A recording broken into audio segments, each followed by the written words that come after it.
The markets are closed, but the business stories are just heating up. Hello, I'm Raine Musñgi. Catch up with us on Business Brief.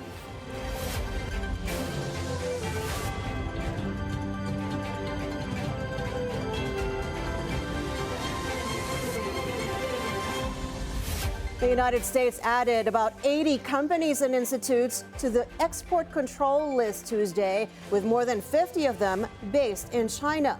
Others are in Taiwan, Iran, Pakistan, South Africa, and the United Arab Emirates. 6 subsidiaries are from Inspur Group, China's leading cloud computing and big data service provider, and dozens of other Chinese entities to its export restriction list Tuesday. The Inspur units were listed for contributing to the development of supercomputers for the Chinese military. The listings are intended to restrict China's ability to develop high-performance computing capabilities, quantum technologies, and advanced AI, and impede China's development of its hypersonic weapons program. The Chinese embassy in Washington opposed the move, alleging the U.S. is using military-related issues as pretext to politicize, instrumentalize, and weaponize trade and tech issues.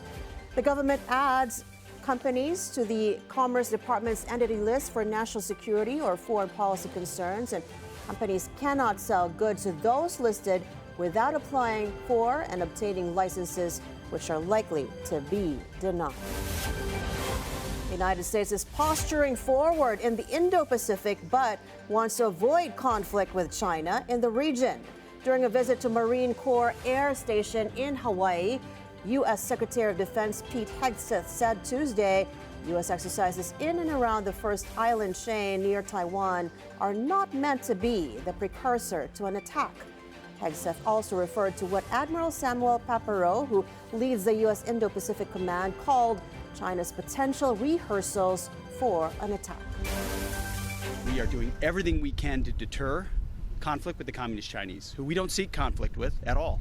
But we will stand strong in deterrence and will posture troops forward. That's why we're going out to Guam and to see our friends in Japan and the Philippines.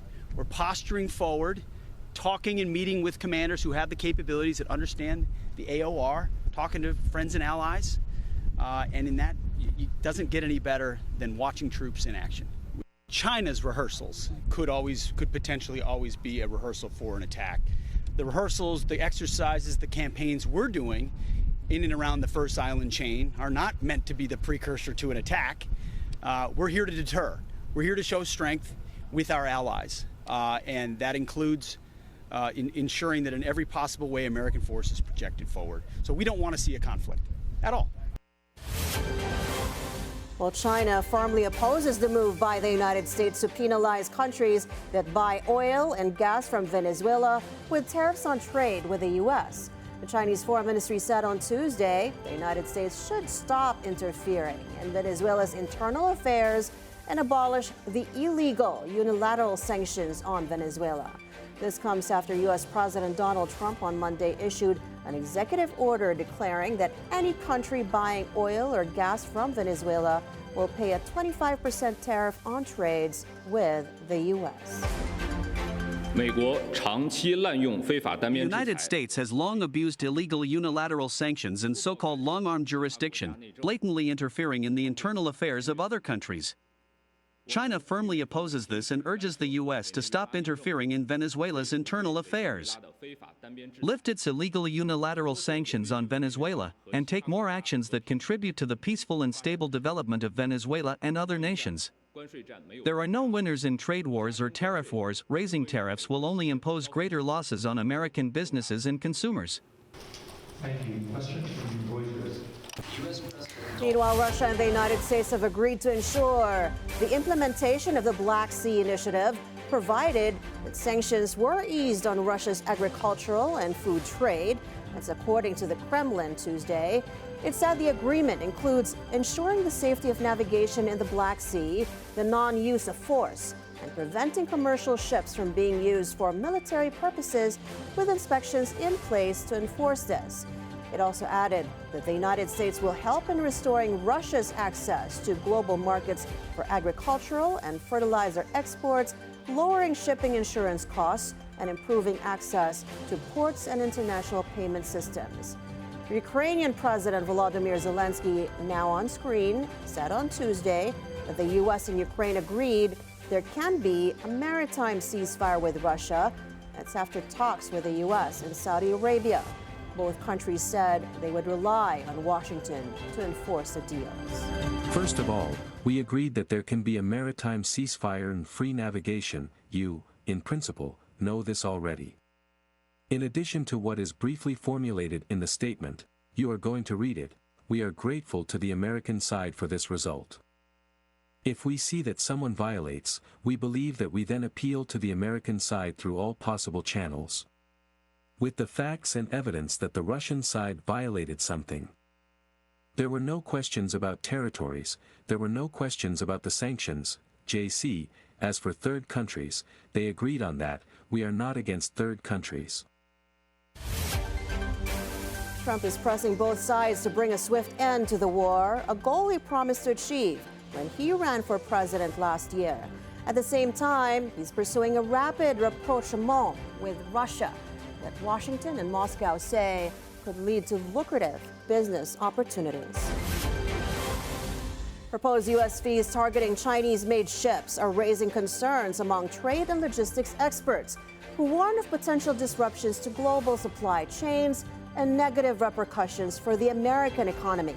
This week, the Office of the United States Trade Representative, or USTR, is holding public hearings for stakeholders to weigh in on the Trump administration's proposal, which could impose fees of up to $1.5 million on Chinese-linked vessels docking at U.S. ports.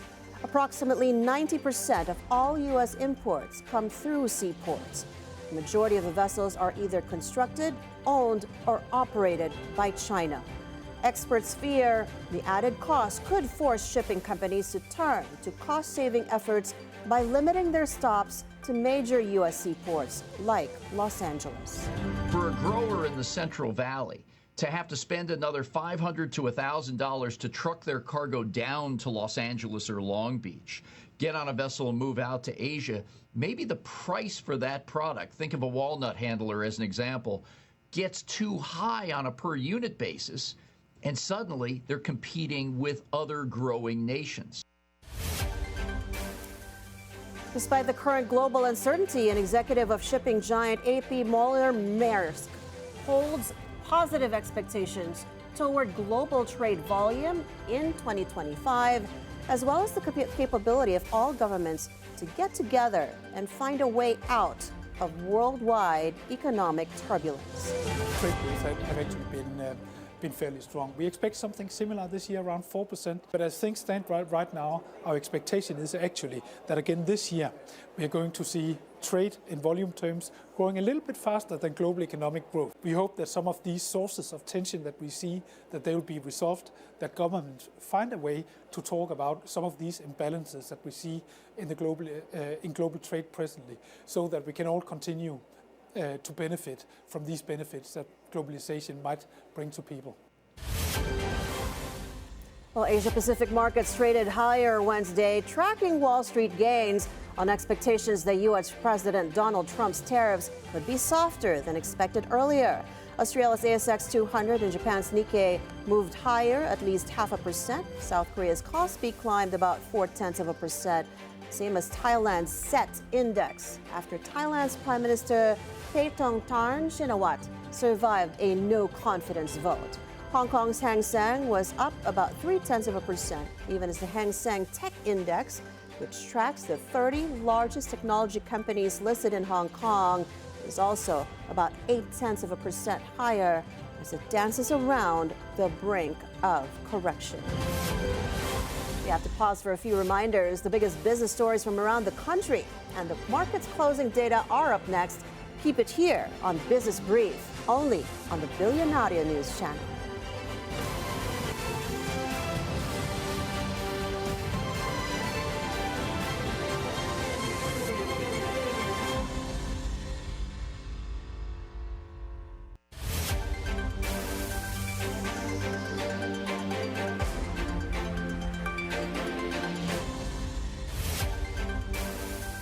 Welcome back to Business Brief. The Bank of the Philippine Islands expects the Bangko Sentral ng Pilipinas to start cutting interest rates as early as April 10th. But analysts warn that geopolitical tensions, U.S. trade policy uncertainty, and an OFW-led remittance boycott could complicate the central bank's decision.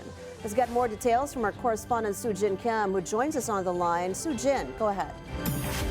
Yes, Raine, indeed, the Bank of the Philippine Islands, or BPI, expects the Bangko Sentral to cut interest rates as early as April 10 or the next policy meeting. Analysts say that this is possible if the trifecta of threats do not spiral out of control. Market watchers expect the BSP to slash its policy rate from the current 5.75% to as low as 5% by year end. Complicating the rate outlook is a planned OFW-led remittance boycott from March 28 to April 4, aimed at protesting the detention of former President Rodrigo Duterte. Rough calculations show that a 5-day boycott could disrupt nearly $500 million in foreign inflow. Moreover, any sustained boycott would likely prompt higher government borrowing in foreign currency. Meanwhile, while rate cuts are on pause, further RRR reductions set for March 28 Friday will inject liquidity into the banking system. Economists are especially eyeing the April 2 announcement of Donald Trump on reciprocal tariffs that could induce a supply shock U.S. stagflation scenario, which could derail global markets, push the dollar higher, and force the BSP to hold or even hike.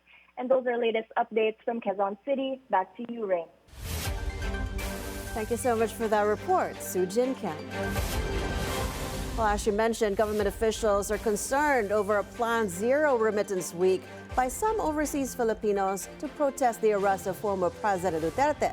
Chief Presidential Legal Counsel Juan Ponce Enrile urged OFWs to think, quote, many times over the adverse consequences of such actions. He also floats the possibility of Congress retaliating by canceling or suspending their tax privileges. The former Senate president went on to cite some of those perks, including their exemption from income taxes and airport fees. Malacanang earlier appealed for calm among OFWs. He also warned of repercussions on the country's economy and even their families. The country's balance of payments is expected to slip back into deficit, a sign that the Philippines may face tougher times ahead in attracting foreign capital and supporting its external position. The Bangko Sentral ng Pilipinas now projects a $4 billion BOP deficit in 2025, widening to $4.3 billion by next year, reversing the surpluses of the last 2 years. The central bank says slower trade growth and subdued investor confidence brought on by geopolitical uncertainty and global trade policy shifts are expected to drag on inflows. The BOP posted a surplus of just $609 million in 2024, a steep drop from $3.7 billion in 2023. It's reflecting the country's shrinking buffer against external shocks. The Bangko Sentral ng Pilipinas is intervening less in the currency market as the peso continues to strengthen against the U.S. dollar.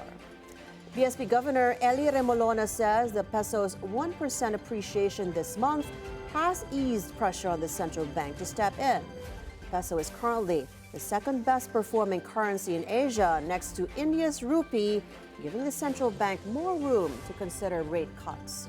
Remolona signals a possible 75 basis point cut this year, depending on inflation and growth data. He warns, however, of more upside risk for inflation this year and next. BSP is also considering a 25 basis point cut as early as April 10th.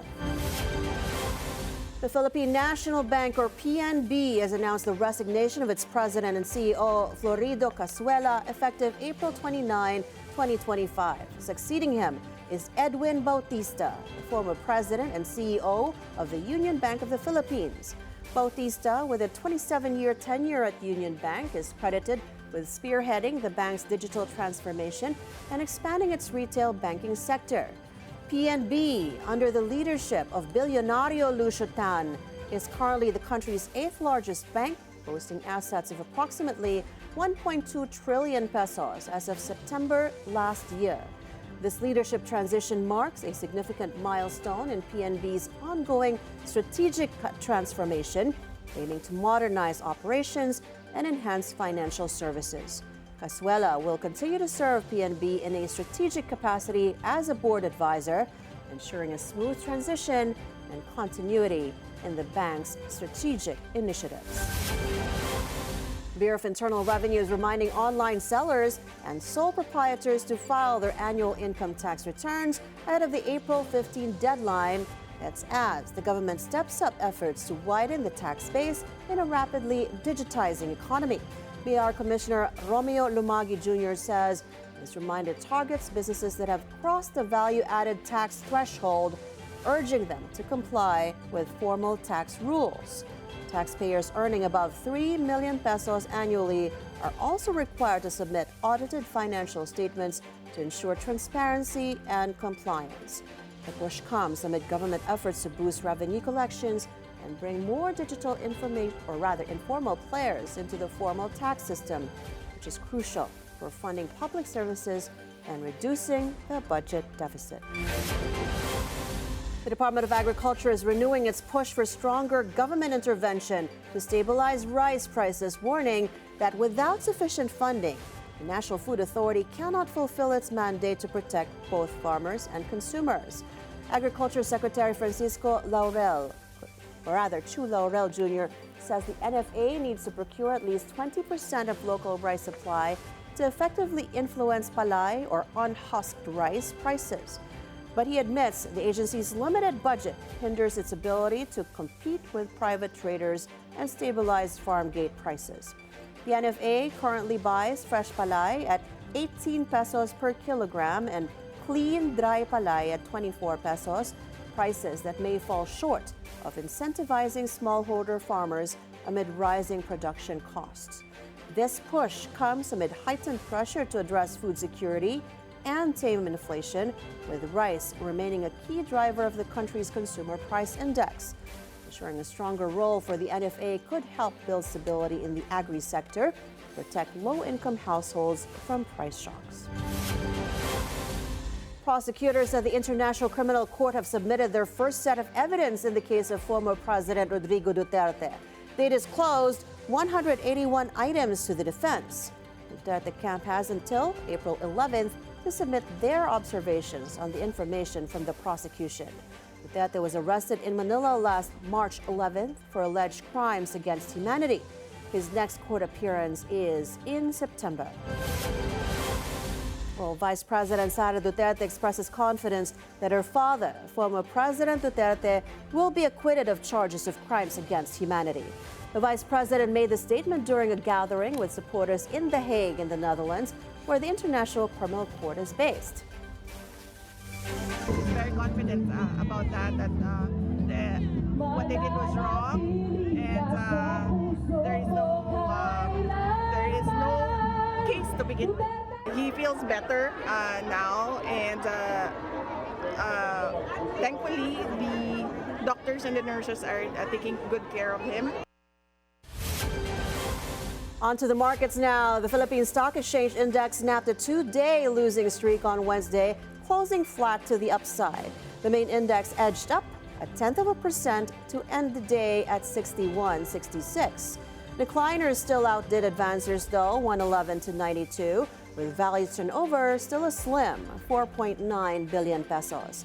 Property firms dragged the market, with SM Prime Holdings leading the decline of 3.8%. Meanwhile, services in mining and oil gained, with power distributor Meralco picking up over 4%. Meanwhile, at the foreign exchange market, the peso is currently trading at 57 pesos and 64 centavos to the US dollar, weaker than Tuesday's close of 57.60.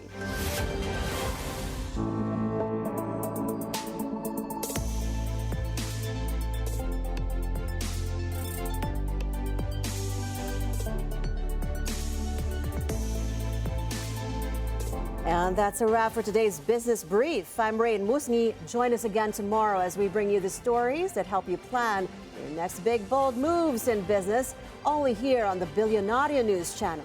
Always on time.